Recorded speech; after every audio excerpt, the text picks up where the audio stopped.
Okay, this is my dark and windy night. Last night I recorded the sound of the wind, and it had been raining.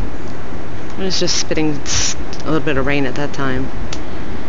But tonight I can hear the freight train in the trees.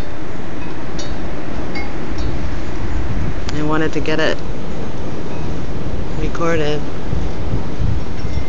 A lot of times people don't believe me that it sounds like a freight train in the trees behind my house. That's all that's behind my house is trees.